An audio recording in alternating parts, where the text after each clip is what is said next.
사람들 모두가 인생에서 수많은 선택을 하죠. 그리고 거기에 따르는 후회도 모두 본인의 몫이 되는 거고요. 어린 아이들에게 엄마가 좋아, 아빠가 좋아 하는 것이 아마 그 시작이 아니었을까 생각하곤 합니다. 물론 제 경우는 그렇게 가볍진 않았어요. 왜냐하면 저나 제 주변 사람들의 선택은 늘 잘못된 방향을 향했고 후회를 넘어서 인생을 망치는 결과를 가지고 왔기 때문이죠. 오늘은 어째서 평범하기만 했던 제 결혼은 파탄이 났고 아이까지 잃어버리게 됐는지 솔직하게 말씀드리고 싶어서 이렇게 글을 쓰게 됐습니다. 부디 끝까지 들어주세요. 저는 현재 나이는 60대 중반의 여성이며 이혼 전까지만 해도 정말 큰 걱정 없이 살았습니다. 남편은 7급 공무원이었고 저는 가정주부로 있으면서 두 아들을 낳아서 키우고 있었고요. 딱 1살 차이로 태어난 큰아들 경석이와 작은아들 경훈이는 공부도 잘했습니다. 나이 차이가 별로 나지 않다 보니 서로를 경쟁자처럼 생각했고 둘 다 승부욕이 컸었거든요. 강요하지 않아도 스스로가 판단했고 학원도 직접 선택할 정도였죠. 그래서인지 실제로 제 주변 사람들은 별 걱정 없이 사는 저를 굉장히 부러워했었습니다. 아이, 경석이 엄마는 진짜 좋겠어. 세상 걱정할 게 하나가 없잖아.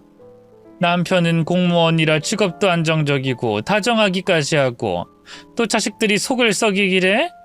공부도 잘하고 거기에 떡하니 아들 둘을 낳았으니 시댁에서 얼마나 예쁨을 받겠냐고. 들어보니 시댁도 꽤 잘 산다며. 네, 아버님이 사업을 하시는데 좀 크게 하시거든요. 소문이 아니었네. 괜히 땅 부자 소리가 나오는 게 아니지. 아우, 부럽다. 진짜 너무 부러워. 난 그 중에 하나만 가져도 소원이 없겠어. 진짜 자기처럼 딱 하루만 살아봐도 소원이 없겠네. 저 스스로도 결혼은 꽤 잘했다고 생각은 했어요. 제가 12살에 부모님이 사고로 같은 날 돌아가시고 친척집 전전하며 힘들게 살긴 했어도 결혼하고는 아무 걱정이 없었으니까 말이죠. 또 남편은 그 시대에 맞지 않다는 느낌을 받을 정도로 다정했고요. 여보, 내가 쓰레기라도 버려줄까? 쓰레기 없어? 됐어, 내가 알아서 하면 되는걸. 당신은 얼른 출근해야지. 에이, 나가는 길인데 뭐 그게 어렵다고. 이리 줘, 내가 버려줄 테니까. 손 더러워지는데 당신 손도 똑같아. 뭐 손이야 씻으면 그만이지. 얼른 줘. 다른 것도 있으면 같이 주고. 그리고 오늘 퇴근하고 장이라도 대신 좀 봐줄까? 필요한 거 있으면 전화해. 혼자 힘들게 갈 생각 하지도 말고. 차 있는 내가 가는 게 훨씬 좋아. 알지? 뭐 요즘이야 다들 반반 결혼이니 뭐니 해서 서로 도우며 결혼 생활을 한다지만 그때 당시만 해도 그렇게 하는 사람은 드물었습니다. 부엌에 보이지 않는 선이라도 있는 듯 출입하지 않으려는 남자, 아내를 TV 리모컨처럼 쓰는 남편, 손 하나 까딱하지 않고 물도 직접 떠먹지 않는 인간들이 대부분이었죠. 하지만 저희 남편은 달랐습니다. 말도 사근사근하고 쉬는 날에도 늘 저를 도와서 부지런히 집안일을 돕는 사람이었거든요. 하지만 그건 타고난 게 아니었습니다. 남편이 그렇게 된 이유는 모두 시부모님과 관계가 되어 있었거든요. 일단 남편은 시어머니와 사이가 굉장히 좋았습니다. 어린 시절부터 거의 두 사람이 세상의 전부였죠. 그래서 남편이 집안일을 돕는 게 익숙했던 겁니다. 물론 그건 결혼 후에도 그랬어요. 어느 날은 새벽에 남편이 옷을 입고 나가려고 해서 물었죠. 지금 시간이 몇 시인데 나가? 새벽 4시야 여보. 실은 엄마가 지금 너무 힘들다고 해서 곁에 좀 있어주려고. 이 시간에? 나도 같이 갈까? 아니야, 당신은 애들 학교 보낼 준비해야 하잖아. 나만 살짝 나갔다 오면 돼. 드라이브 좀 시켜드리면 금방 기분 풀리실 거야. 걱정하지 마. 거기서 바로 출근할 거니까. 알았어. 너무 무리하지 말고. 졸음운전하면 큰일 나. 엄마 태우고 가면서 절대 그러진 않아. 얼른 더 자. 밤이고 낮이고 남편은 시어머니의 부름에는 언제든 달려나갔습니다. 어떨 때는 일하는 와중에도 뛰어나갔는데 공무원이니 잘릴 걱정도 없다며 대수롭지 않게 생각을 했죠. 아무리 공무원이라도 수직적인 업무 구조라서 분명 혼이 날 텐데 말입니다. 초반에 제가 아무것도 모르던 때에는 그런 남편이 이해가 되진 않았어요. 하지만 두 사람이 왜 그렇게 각별해졌는지 아이 낳고 얼마 후에 알게 됐을 때였습니다. 늦은 새벽에 갑작스러운 시어머니의 방문부터였죠. 어머니? 이 시간에... 아니 지금 왜 이렇게 다 젖으셨어요? 얼른 안으로 들어오세요. 이러다가 감기 들 것 같아요. 일단 옷부터 내어드릴게요. 당시 모유수유로 일어나 있긴 했지만 잠이 다 달아날 정도로 놀랐었습니다. 시어머니는 비에 쫄딱 젖은 상태로 그것도 맨발로 저희 집 현관 앞에 서 계셨으니까요. 심지어 오른쪽 눈에는 커다란 멍까지 있었죠. 소란스러움에 남편도 깨어났고 상황을 인지하곤 제게 물었습니다. 엄마 왔어? 우리 엄마 상태는 봤어? 지금 씻고 계셔. 감기 들까봐 내가 따뜻한 물 받아놨고. 잘했어. 진짜 내가 그 영감탱이를 확 죽이든가. 여보, 이게 도대체 어떻게 된 일이야? 진짜 아버님이 그랬어? 남편은 제 말에 한숨을 푹 쉬면서 인상을 쓰며 대답했죠. 아버지가 의처증이 좀 심해. 엄마가 조금만 밖에 나가면 늘 이런 식으로 하셔. 뭐? 어머니를 때린다는 거야? 예전엔 그냥 욕만 했는데 나이 드니까 노망까지 들었는지 손까지 올리는 것 같더라고. 이혼하라고 몇 번을 말해도 엄마는 괜찮다고만 하고. 내 속이 아니다. 일단 엄마 진정부터 시켜드려야겠어. 당신은 따뜻한 차라도 좀 준비해줘. 그래, 내가 그건 알아서 할게. 나중에 진정된 시어머니가 집으로 돌아가시고 자세한 내막을 듣게 됐습니다. 시아버지의 의처증은 남편이 7살부터 있었다고 하더군요. 어릴 때야 그저 시어머니 곁에서 위로해주는 게 전부였지만 머리가 큰 뒤로는 시아버님과 싸움 직전까지 갈 정도로 나빠졌던 겁니다.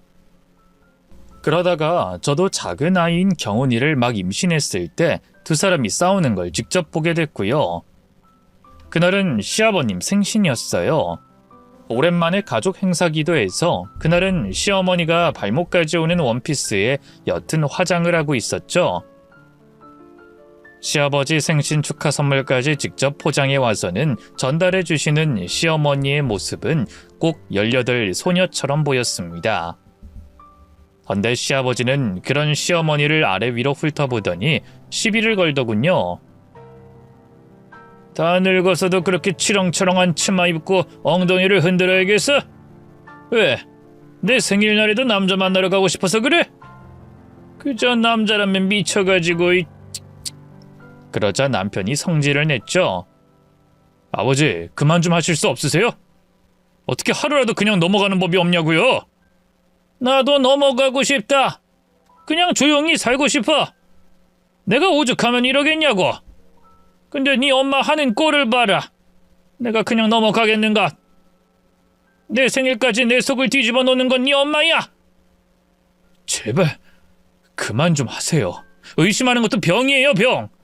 내가 정신병이라도 있다는 거야? 그럼 없다고 하실 수 있어요? 화장한 게 뭐 어때서요? 더구나 저렇게 긴 원피스를 입었는데도 시비를 거시면 엄마는 어떻게 하고 다녀야 되는 건데요?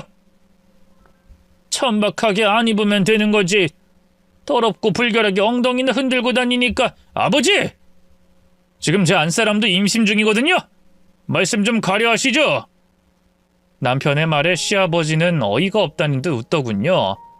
너도 조심해라. 믿는 도끼에 발등이 찍히면 더 아픈 법이야.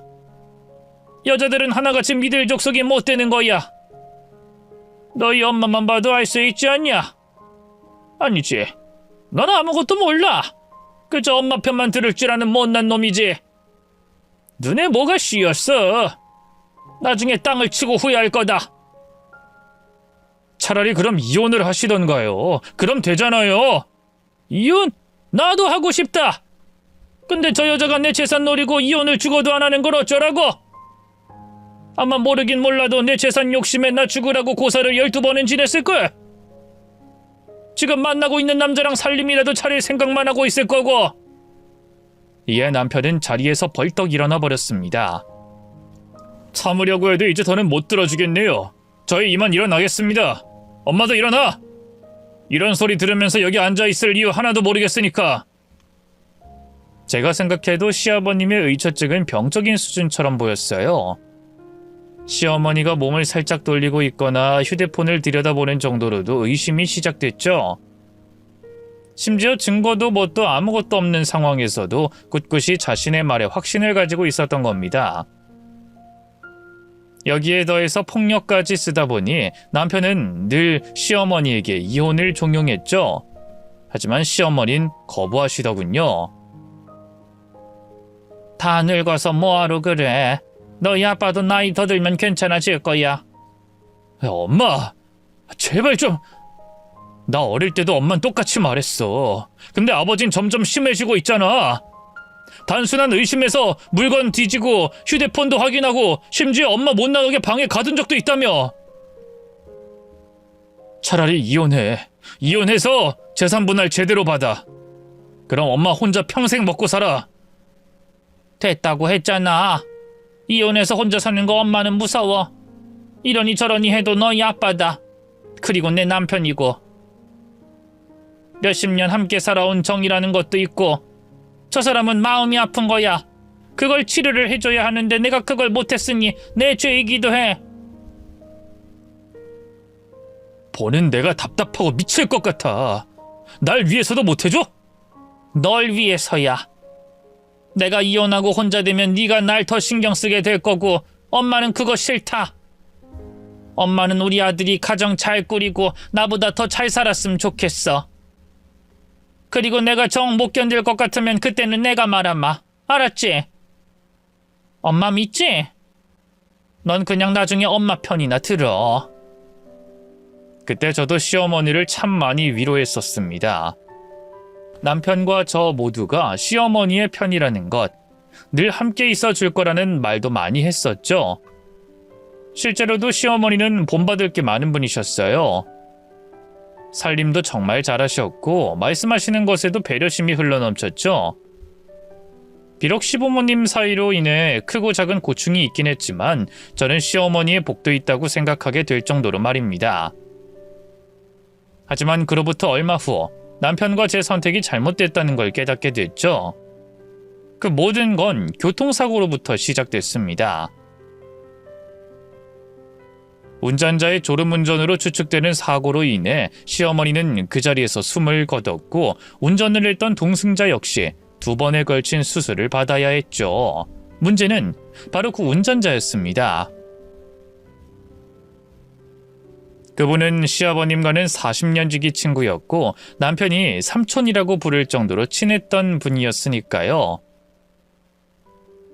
도대체 왜 그분과 함께 있다가 사고가 났는지 이유를 알아야겠다고 남편과 함께 찾아간 병원에는 이미 시아버님이 와서 따지고 계셨죠. 도대체 언제부터 그 여자랑 바람 피웠는지 말해. 당장 말 안 하면 내가 너 죽일 줄 알아. 아니라니까. 바람은 무슨 바람이야. 그냥 가는 길에 우연히 만났고 그래서 차를 태워준 거였어. 그게 뭐가 잘못이라고 그래. 내가 졸음운전했다는 건 너한테 100번 머리 숙이고 잘못했다고 할 수 있지만 바람이라니. 너 나랑 40년 지기 친구야. 날 못 믿어? 내가 그 말 믿을 거라고 생각해 이 미친놈아. 재수씨 멀쩡히 살아있고 손주까지 있는 놈이 할 짓이 없어서 친구 마누라랑 그 짓거리를 해? 차라리 너도 죽지 그랬어. 너도! 미쳐도 단단히 미쳤구나. 너 의처증이라는 거 다 알아. 나도 모를 줄 알아? 너 정신과나 가서 치료나 받아. 너 슬픈 건 알겠지만 어떻게 날 의심할 수가 있어? 그러게 진즉에 널 의심했어야 했는데 이런 짐승 같은 놈도 친구라고 믿었던 내가 병신이다. 망할 놈, 여기서라도 죽어! 내 마누라 따라서 죽으라고! 시아버님은 아파서 누워있는 분의 멱살을 잡아 올렸고 이때 남편이 뛰어들어가 말렸습니다. 그럼에도 시아버님은 눈이 돌아서 끝까지 달려들었고요. 아버지 그만 좀 하세요. 여기 병원이에요, 병원. 삼촌이 아니라고 하잖아요. 실수로 졸음운전했다고 하는 거고요. 저도 힘들고 마음 아프지만 이러는 건 아니죠. 실수? 무슨 실수? 저 인간이랑 너희 엄마가 그 시간에 경기도 외곽에 있었는데 단순히 지나가다가 우연히 만났다는 걸 믿으라는 거야? 말이 되는 소리를! 그 말에 남편은 거의 발작을 하며 소리를 쳤죠. 아버지는 엄마가 그런 여자였으면 하는 거예요? 도대체 무슨 결론을 바라는 건데요? 머릿속에 생각은 다 해놓고 거기에 억지로 끼워서 맞추고 있잖아요. 이런 식으로 돌아가신 엄마를 헐뜯고 싶으신 건 아니시고요. 증거도 없이 도대체 언제까지 이러실 건데요? 언제까지? 너도 그러는 거 아니야. 내가 평생을 고통스러워하는데 온전히 지 엄마 편만 들고 이젠 하다하다 너희 엄마랑 바람난 저 새끼 편을 들어? 평생 너 먹이고 입힌 내 말은 안 믿고. 그래, 나도 너 같은 놈 필요 없다. 네가 말하는 그 증거 내가 꼭 찾아서 네 얼굴에 던져주마. 그날로 너랑 나 인연도 같이 끝낸 거야. 어디 두고 보자. 저 역시도 사건 정황을 들어보면 확실히 찜찜한 부분이 있긴 했습니다. 하지만 그간 보아온 것들 때문에 시어머니에 대한 절대적인 믿음이 있었죠. 하지만 시어머니 장례식에서 시아버지는 찾아낸 증거를 정말로 남편에게 던졌어요. 그건 오래된 휴대전화였고 이전에 가지고 다니던 시어머니의 휴대폰이 아니었죠. 무엇보다 충격적인 건 시아버지의 이야기였습니다. 내가 미쳤다고? 내가? 그래, 지금은 내가 미쳤을지도 모르지. 근데 난 단 한 번도 그냥 너희 엄마를 의심한 게 아니었어. 그리고 내가 말했지, 너랑 나 인연 끊자고. 남편은 휴대전화를 제대로 살피지 못하고 반박했습니다. 도대체 이게 뭔데요? 우리 엄마 폰 아니에요. 아니지. 어떤 다른 놈 명의로 되어 있는 걸 확인했으니까. 그리고 내가 그걸 하루 종일 다 읽었고 또 읽다가 알아낸 건 딱 하나였어. 너! 내 친자식 아니더라. 아버지! 어쩐지 태어났을 때부터 정이 안 가더라니. 차라리 잘 됐어. 너 늘 네 엄마한테 이혼하라고 나랑 아예 절연하라고 노래를 부르지 않았니? 변호사 선임했고 친생자 관계 부존재 확인 소송할 거야. 너도 늘 바라던 거니까 너희 엄마가 어떤 여자였는지 꼭 확인해봐라.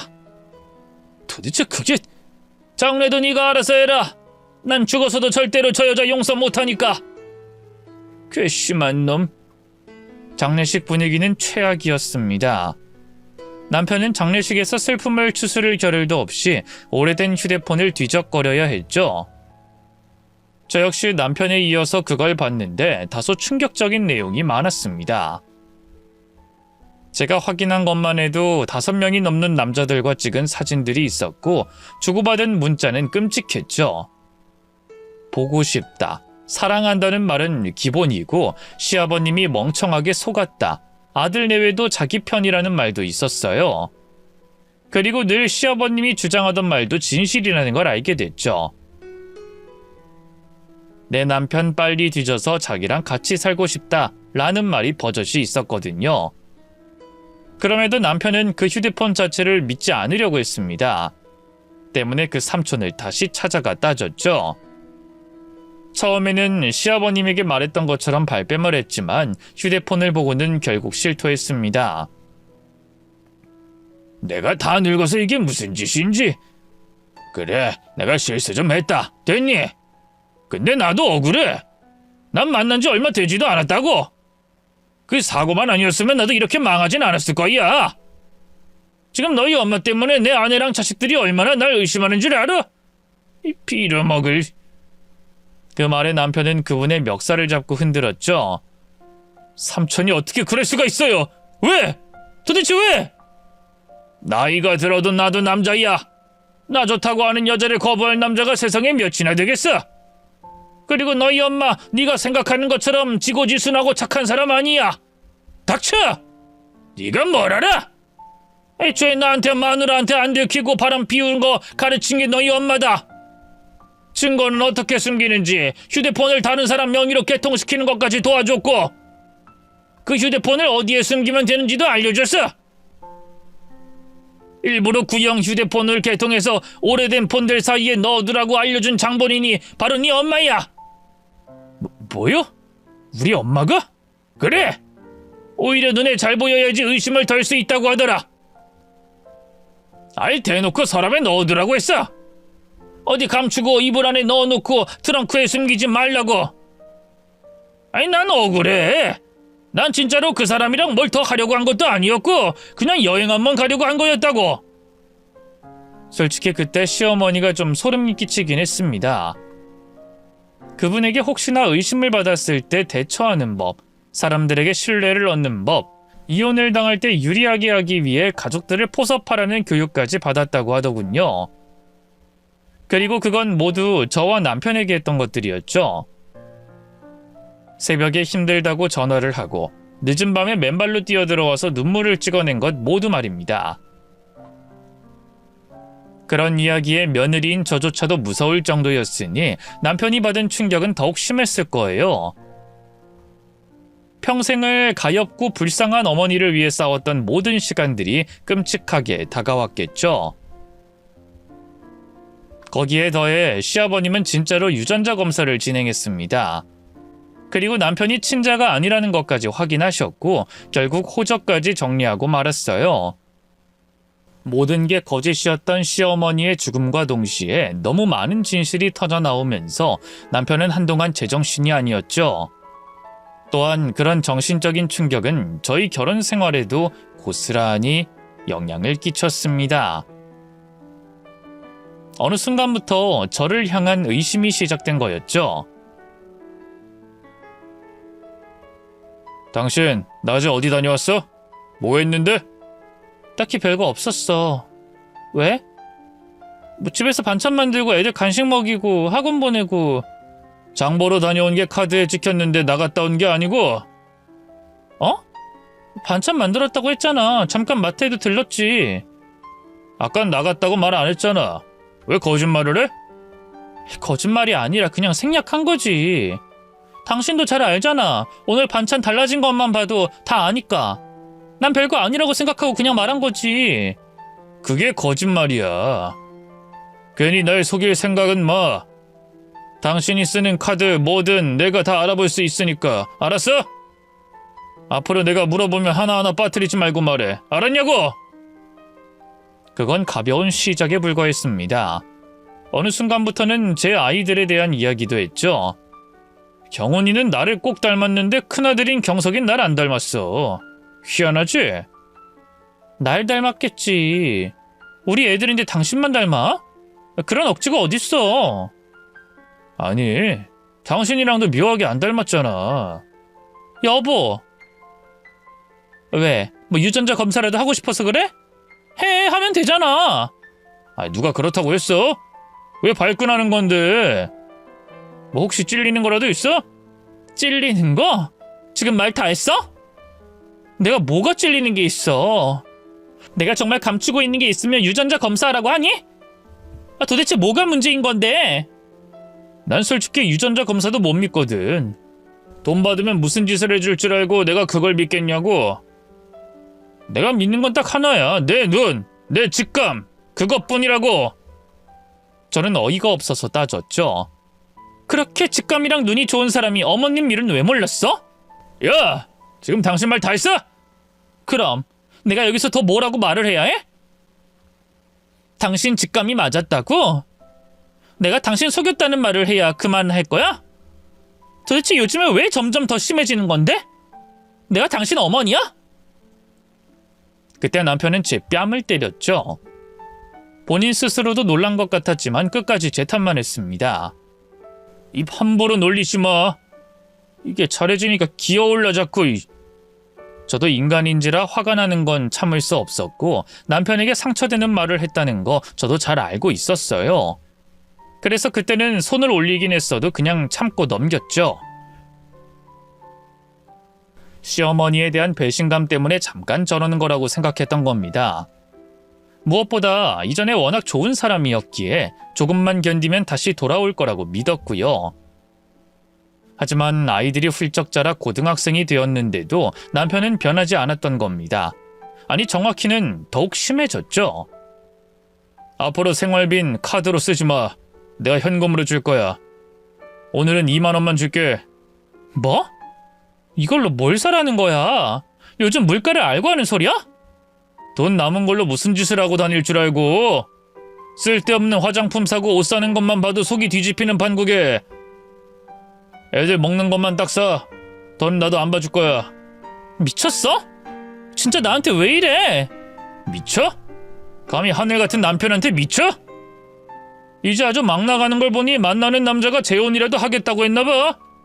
누구? 혹시 경석이 친부? 미친놈. 진짜 당신 미쳤구나.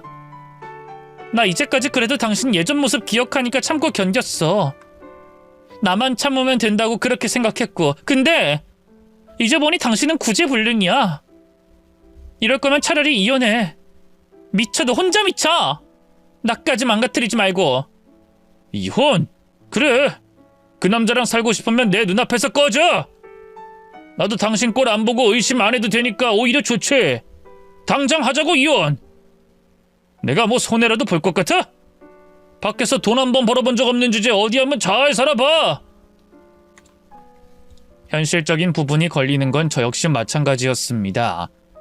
대외적으로도 저는 팔자 좋은 여자에 속했고 고생이라고는 어릴 때 한 게 전부였으니까요. 그래도 의처증에 사람 피를 말리는 남편과 사는 것보다는 훨씬 나을 거라고 생각했죠. 하지만 문제는 또 있었습니다. 바로 아이들이었어요. 앞서 설명을 했던 것처럼 두 아이들은 공부를 잘했습니다. 서로 경쟁하듯 잘하기도 했고 욕심도 있는 편이었죠. 무엇보다 마냥 어리다고 볼 수 없는 나이였기에 이혼 뒤에 누구와 살 것인지 스스로 정하게 했던 겁니다. 한데 경석이, 경훈이 모두가 저를 선택하지 않으려고 했다는 거였죠. 저는 이혼보다 그게 더 충격적이었습니다. 큰아들인 경석인 이렇게 말했죠. 이혼이 엄마 잘못 아닌 것도 알고 아빠가 이상하다는 거 충분히 알아. 근데 나 이제 대학 입학도 생각해야 될 나이야. 단순히 누구 편에 들겠다는 게 아니라고. 현실적으로 이혼하면 엄마가 뭐가 있어. 재산 분할 받았다고 하더라도 그렇게 큰 액수 아니잖아. 할아버지도 아빠 손자란 마당에 아빠는 그저 공무원일 뿐이라고. 경석아, 아무리 그래도 엄마가 너희들만은... 제발 현실적으로 생각해. 내 주변에 부모님 이혼한 애들 많아. 다들 한다는 소리가 좀 더 경제력이 있는 쪽으로 갔어야 한다고 하더라. 이혼하더라도 영영 못 보는 것도 아니잖아. 큰아이 말도 제 가슴에 상처를 줬지만 경훈이는 더 심하게 말했습니다.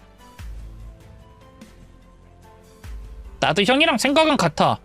아빠는 공무원인데 엄마는 아니잖아. 그리고 난 솔직히 엄마가 이혼을 하는 게 이해가 안 돼. 뭐? 너희 아빠가 엄마한테 어떻게 했는지 알면서 그래? 아, 몰라. 내가 어떻게 다 알아. 그냥 엄마가 좀 참지 그랬어. 가뜩이나 공부한다고 힘든데 내가 엄마랑 아빠 싸우는 것도 봐야 해?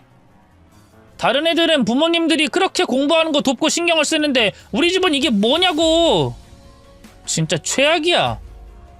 경훈이, 너 어쩜 엄마한테 그렇게 말할 수가 있어? 엄마도 이기적으로 결정한 거잖아. 그러니까 나도 그렇게 결정할 거야. 난 아빠가 이전부터 훨씬 좋았어. 한편으로는 아빠가 이해도 되고. 그러게 엄마가 행동을 좀 더 조심했었어야지. 아빠가 의심 안 하도록 좀 더 조신하게 다녔으면 됐잖아. 저는 이런 상황이 제게 펼쳐질 거라고 전혀 예상을 못했습니다. 제가 잘못한 것도 없는데 경제적인 능력이 없다는 이유로 자식들에게 외면당할 거라는 걸 말이죠. 하지만 그보다 더 큰 문제가 또 있었어요. 바로 남편이 자신을 꼭 닮은 작은 아들인 경훈이만 원했다는 겁니다. 그러게 당신이 좀 잘하지 그랬어.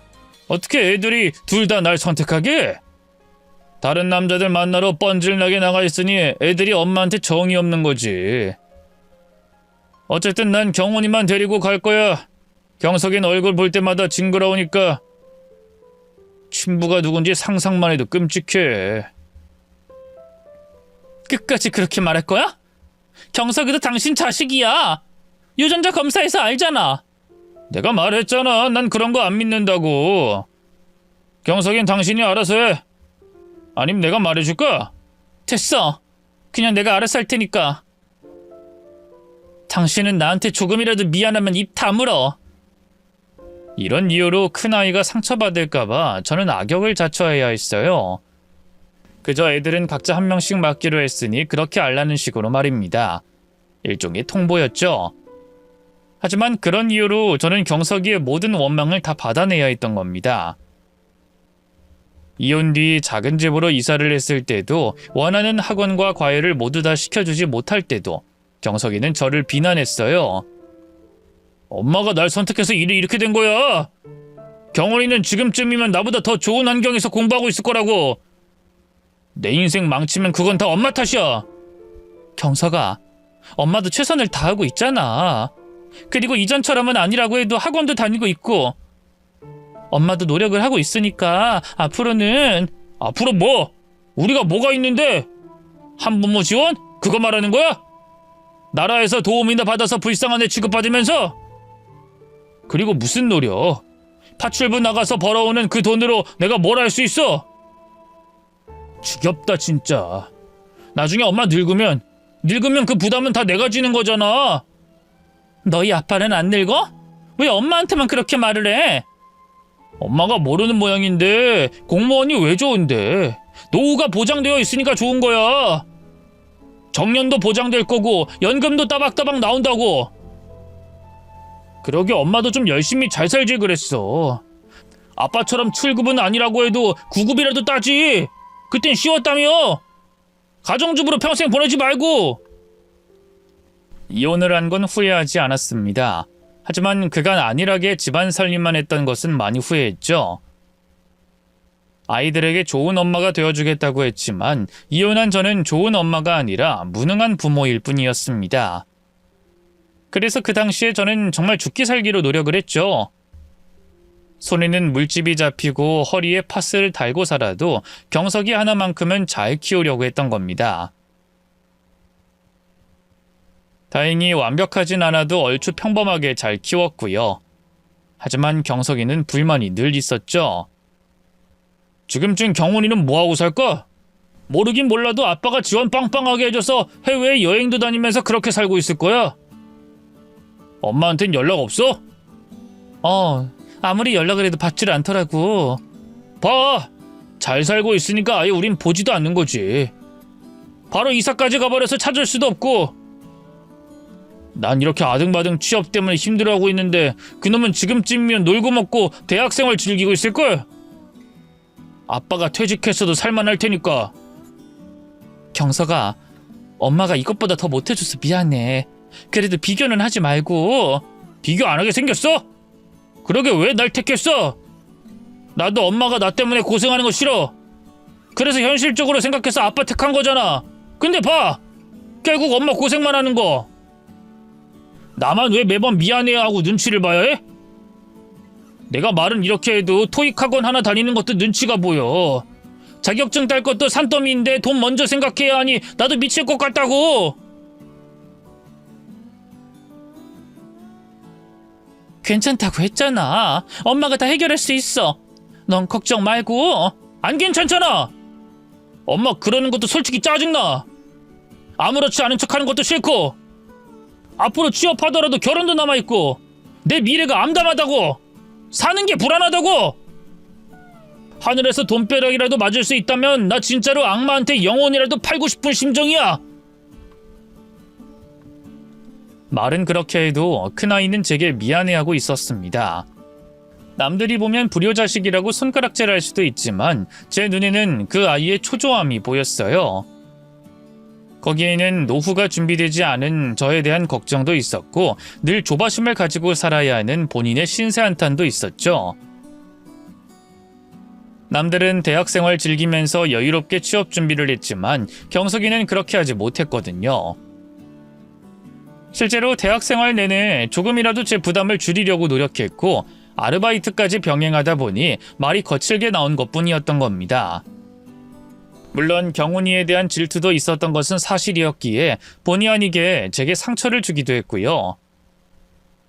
그래도 나름 잘 살아왔습니다. 아등바등 살긴 했어도 경석이 결혼도 시켰고 제 노후 대비를 위해서 돈도 벌었죠. 신혼집을 구매해 주거나 큰 돈을 척척 내어주진 못하긴 했지만 결혼 자금도 어느 정도 보탰습니다. 하지만 여긴 문제가 있었죠. 딱 그 정도가 최선이었다는 거였어요. 아이 공부시켜서 대학 보내고 취업 준비 돕고 결혼 자금을 지원해 주는 게 제가 할 수 있는 한계였던 겁니다. 바꿔 말하면 그 이상의 문제에는 대처할 수 없다는 말이고요. 경석이가 결혼하고 1년이 지났을 무렵 경석이는 절 찾아와서 울면서 빌었습니다. 엄마, 나 이러다 이혼당할 것 같아. 나 좀 제발 도와주면 안 될까? 이혼이라니? 그게 갑자기 무슨 소리야? 너 무슨 일 있어? 내가 주식 거래를 했는데 선물 거래라고. 그게 좀 잘못됐어. 뭐 선물? 선물 거래라는 게 그게 뭔데 뭐가 잘못됐다는 거야? 주식이랑 비슷한데 그게 폭이 좀 커. 설명해도 엄만 잘 모를 거야. 전세 자금을 대출받아서 샀는데 그걸 아내가 알아버렸어. 카드론도 좀 받고 빚이 좀 많아. 뭐? 빚? 카드론이라니? 너 정말 어쩌자고 그랬어? 나라고 그러고 싶었겠어? 다들 그렇게 잘 사는데 나만 이 꼴로 사는 것 같아서 그랬어. 다 같이 잘 살아보려고 한 거였단 말이야. 진짜야. 엄마도 내가 이제까지 얼마나 힘들게 살았는지 알잖아. 그니까 뭐라고 하지만 말고 날 좀 도와달라고. 알았어. 엄마가 일단 벌어둔 돈으로. 일단 줘. 주는데 더 필요해.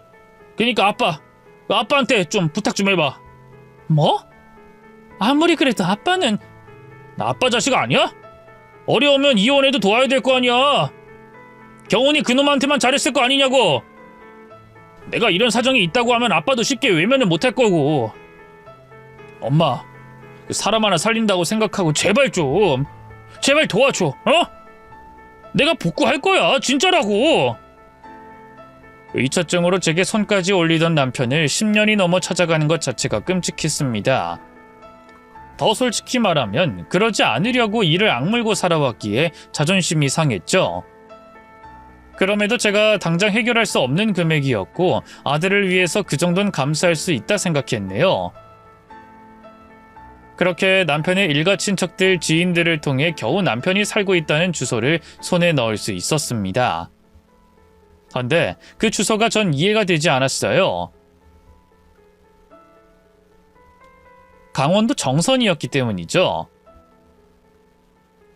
속으로 어디 몸이 안 좋아서 요양을 간 건가 하는 생각을 하고 길을 나섰습니다. 그런데 도통 주소를 찾을 수가 없었어요. 애초에 주소가 맞는지 의문이 들 정도로 허름하고 외진 곳이었으며 제 눈에는 온통 쪽방촌으로 보였던 겁니다. 결국 몇 시간을 돌아다니다가 발길을 돌리려고 했어요. 아무리 생각해도 주소가 잘못됐다고 확신한 거였죠. 공무원을 퇴직했다고 해도 7급으로 오랜 세월 근무했던 남편이 이런 곳에서 살 거라는 상상도 들지 않았거든요. 그런데 발길을 돌리려고 했던 바로 그때 뒤에서 누군가 불렀죠. 경훈 엄마, 당신이야? 저는 고개를 돌렸고 순간 누군가 했습니다. 제대로 씻지도 않은 것 같은 얼굴과 어울리지도 않는 옷을 겹겹이 껴입고 있는 남자의 얼굴을 유심히 보자 제 남편이라는 걸 알았죠. 여보? 당신이 정말 여기에서 살고 있었어? 뭐 그렇게 됐어. 근데 여긴 어쩐 일이야? 만약 그 상태로 길을 가다가 남편을 봤다고 해도 저는 절대로 알아보지 못했을 겁니다. 저와 떨어져 있던 시간이 15년이었는데 한 40년은 혼자 늙어 있는 것 같았거든요. 바짝 말라 있어서 눈은 움푹 들어가 있었고 눈빛 자체도 이전과는 달랐죠.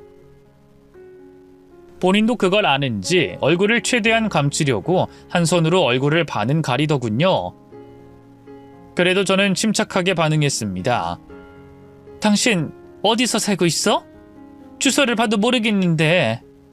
앞장서 할 말 있으니까. 알았어. 집이 좀 누추하긴 하지만 일단 따라와. 남편이 살고 있다는 집은 정확히 집이라고 부를 수도 없는 수준이었어요. 사람 한 명 눕기도 힘들어 보이는 작은 집이었고, 있는 거라고는 라면 박스 위에 쌓여있는 옷가지, 작은 냉장고 위에 컵라면 쓰레기, 최근에는 본 적도 없는 볼록한 스크린의 TV만 덩그러니 있는 상태였죠. 남편은 얼룩덜룩한 이불을 치우고는 제게 앉으라고 하더군요. 여보, 지금 여기서 당신이 살고 있던 거야? 도대체 언제부터? 모르겠네. 13년? 아니 14년은 됐을 거야. 뭐? 그럼 나랑 이혼하고 여기서 살았다는 거야? 아니지, 올해로 15년이잖아. 경훈이는? 경훈이는 어딨어? 경훈이도 여기서 살고 있는 거야? 도대체 왜? 말해주면 그럼 나한테 뭘 줄 건데? 지금 그걸 말이라고 해? 당신 미쳤어? 도대체 어쩌다 이 당신이 여길 들어와서 사냐고? 아니, 그런 건 필요 없고 경훈이 어디 있는지 말해. 나도 잘 몰라. 말하기도 싫고. 돈 빌리러 간 그곳에서 제가 돈을 꺼내게 될 줄은 몰랐습니다. 헌데 돈을 꺼내자 술술 다 이야기하기 시작했죠. 이혼하고 친구들과 머리를 식히겠다고 카지노를 처음 방문했다고 해요. 그리고는 순식간에 거액의 돈을 따게 됐다고 합니다. 그때부터 취미로 몇 번씩 오가다가 정신을 차렸을 때는 가지고 있던 재산 전부를 날렸다고 하더군요. 그걸 복구하겠다고 강원도까지 이사를 왔고 아들이 집을 나가고 난 뒤에 홀로 이곳으로 들어왔다고 했죠.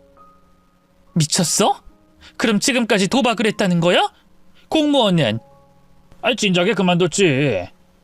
한 방이면 돈을 벌 수 있는데 내가 왜 그 고생을 하나 그런 생각이 들었고, 그땐 그게 유일한 현실 도피를 할 수 있는 길이었으니까. 그거 중독이야. 이게 지금 이 사람 사는 거야? 나도 알아. 나도 그만둘 거야. 지금 당장이라도 복구만 하면. 당신 연금 있잖아. 왜 여기서 이러는 건데? 이미 연금으로 대출 받아서 썼지. 목구멍까지 욕지기가 올라왔지만 중요한 건 그게 아니었기에 꾹 누르고 다시 물었습니다. 됐고, 당신은 필요 없어. 지금 내 아들 어디 갔어? 경훈이 실종 신고는 신고했어? 안 했어. 고등학생인데 어디 가서 죽진 않았겠지. 근데 돈은 더 없어. 미친놈. 차라리 나가 죽어. 당장 큰아들이 부탁한 일이 있었지만 그것보다 경훈이를 찾는 게 우선이었습니다. 일단 경찰에 실종 신고를 했고 저 혼자라도 아들을 찾아 나섰죠. 고등학교 때 찍은 사진을 찾아서 그걸로 전단지도 만들었어요.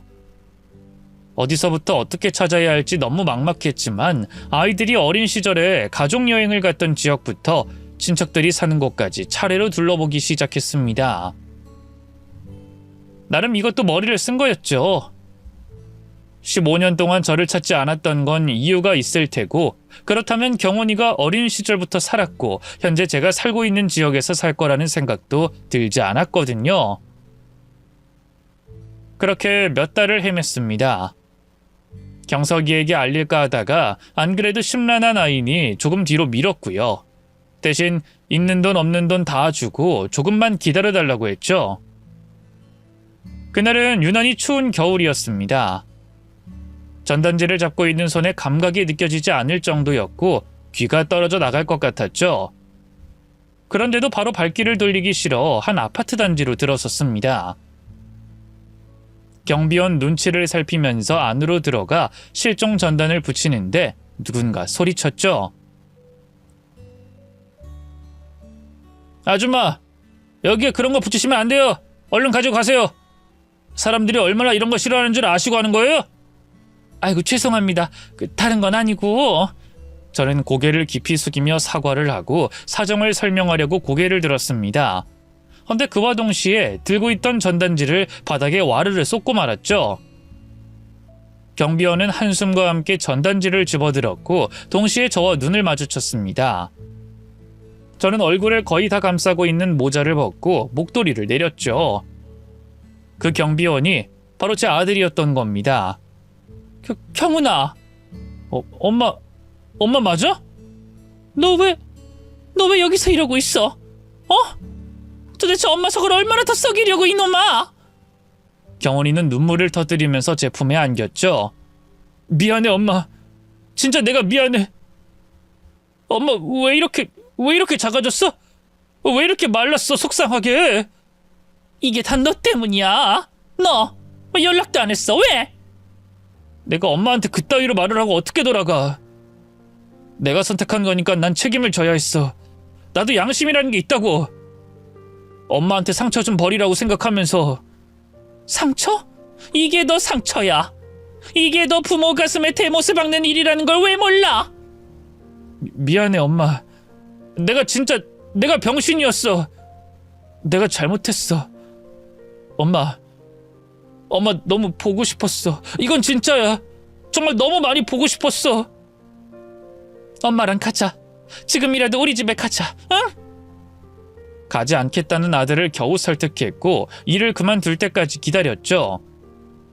그렇게 며칠 동안 감정을 추스르고 저희 집으로 돌아가게 되었고요.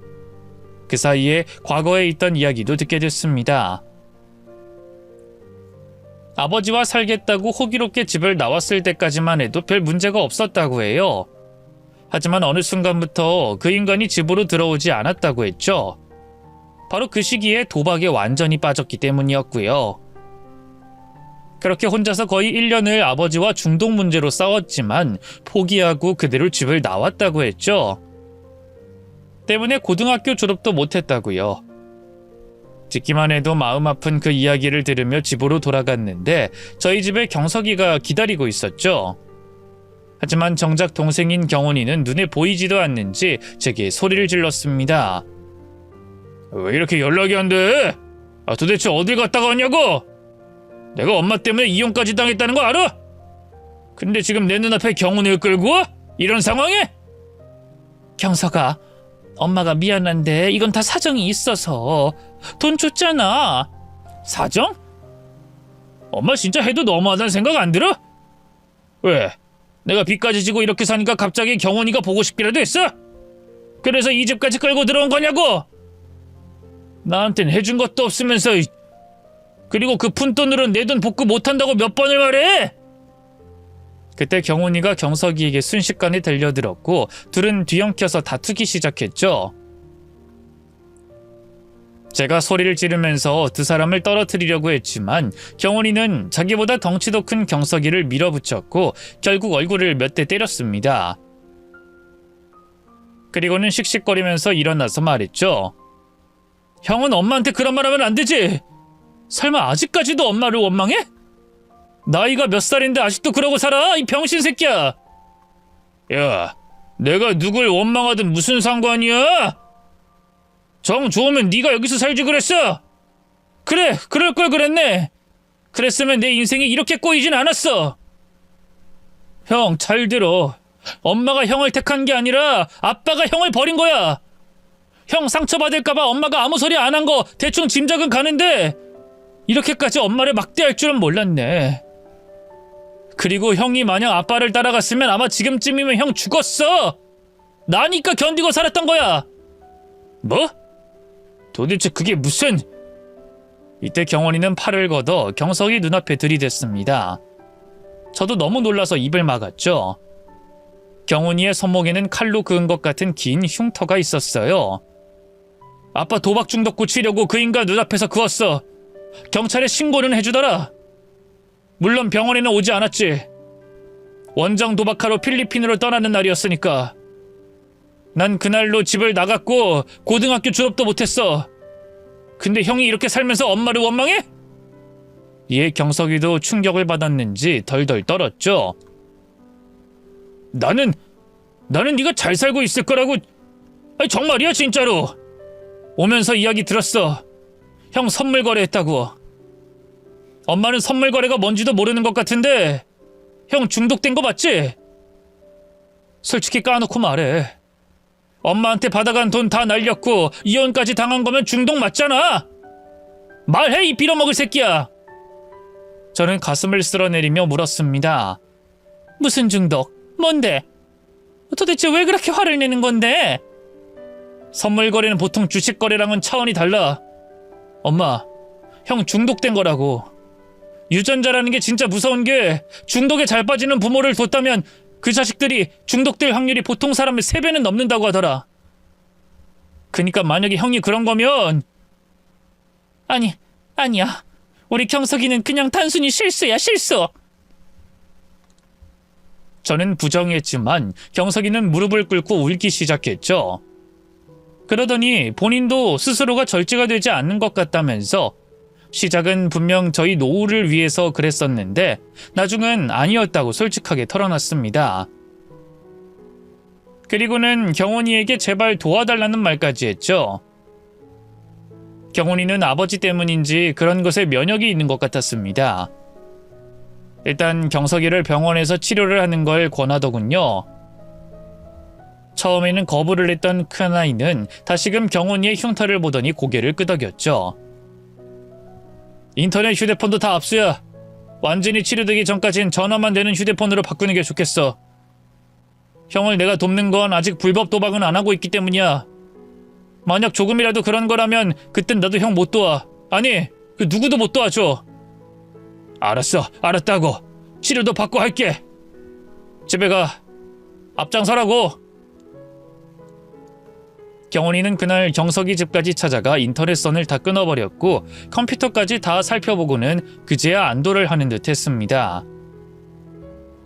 들어보니 전 남편이 교통사고를 당해서 다리가 부러진 와중에도 인터넷으로도 도박을 하는 걸 봤다고 했죠. 또 잠깐이라도 짬이 나면 휴대폰으로도 하곤 했답니다. 늘 입으로는 그만하겠다고 했지만 본인 의지로는 못 끊는 게 도박이라며 경석이에게 경고했어요. 그리고는 집을 나오기 전에 찍은 전 남편이 살던 집의 사진을 보여줬죠. 그런 충격요법이 통했던 건지 경석이는 치료를 꾸준히 받기 시작했습니다. 그렇게 몇 달이 흘렀고 하루는 제게 이렇게 말하더군요. 엄마, 내가 그땐 정말 미쳤었나 봐. 엄마 탓이 아니라는 걸 알면서도. 늦었지만 그래도 엄마한테 고마웠다고. 날 잘 키워줘서 정말 감사하다고 말하고 싶었어. 진짜 미안해. 아니야, 엄마도 잘한 거 없어. 너한테 늘 부담만 줬을 거고. 나 진짜 열심히 다시 살아볼게. 취업도 다시 하고 빚도 내가 알아서 갚아볼게. 진짜 조금만 기다려줘. 엄마가 나 키운다고 고생한 15년 내가 꼭 보상해 줄 거야, 꼭! 딱히 보상을 바란 것도 큰 기대도 하진 않았습니다. 그저 영영 잃어버린 줄 안 작은 아이가 다시 집으로 들어왔고 큰애가 정신을 차렸다는 사실에 감사할 뿐이었죠. 그래서 저는 원래 살던 집까지 옮기면서 그 빚을 조금이라도 청산해줬고 두 아이들을 위해서 더 열심히 일도 했습니다. 물론 경훈이와 경석이도 마찬가지였죠. 잠을 제대로 자고 있는지 의심이 들 정도로 밤낮으로 일만 하더군요. 그렇게 딱 2년을 죽어라 일만 하더니 마침내 두 아이가 합심해서 사업을 시작했습니다. 공간 인테리어 사업이었어요. 거창하게 들리지만 옥상이나 베란다를 공사해서 카페처럼 만들거나 혹은 정원처럼 꾸며주는 그런 일이죠. 근데 운이 참 좋았습니다. 코로나로 다들 문 닫고 힘들어하는데 우리 사업은 오히려 더 잘 되고 있어. 우리 이대로 계속하면 진짜 대박 날 것 같아, 엄마. 인테리어가 대박이 난다고? 이 시기에? 이 사람들이 집에만 있다 보니까 집에 대한 관심이 정말 높아진 거야. 오늘만 해도 예약만 수십 건이고 이달은 대기로 꽉 차 있어. 저는 지금도 이해는 안 가지만 어쨌든 그 시기에 인테리어에 관심이 많아졌다고 하더군요. 특히나 베란다나 안 쓰는 공간을 꾸미려는 젊은 사람들이 많았다고 합니다. 물론 그것도 이제는 꽤 오래된 이야기죠. 그래도 그때 열심히 돈 벌어서 빚도 다 청산했고 또다시 돈을 모아 저희 세 식구가 살 아파트까지 매매로 들어가게 됐어요. 애들이 인테리어가 완성될 때까지 보여주진 않고 있지만 올해 안에 입주를 하게 될 것 같습니다. 하지만 그것보다 더 큰 기쁜 소식은 작은 애가 검정고시로 고등학교 졸업장을 딴 것, 그리고 내년에 대학에 들어간다는 겁니다. 새로운 출발을 하기에 늦은 나이는 없다고 생각하니 오히려 용기 내고 도전하려는 아들이 너무 자랑스럽더군요. 심지어 경석이도 동생 경훈이의 뒷바라지를 자처했죠.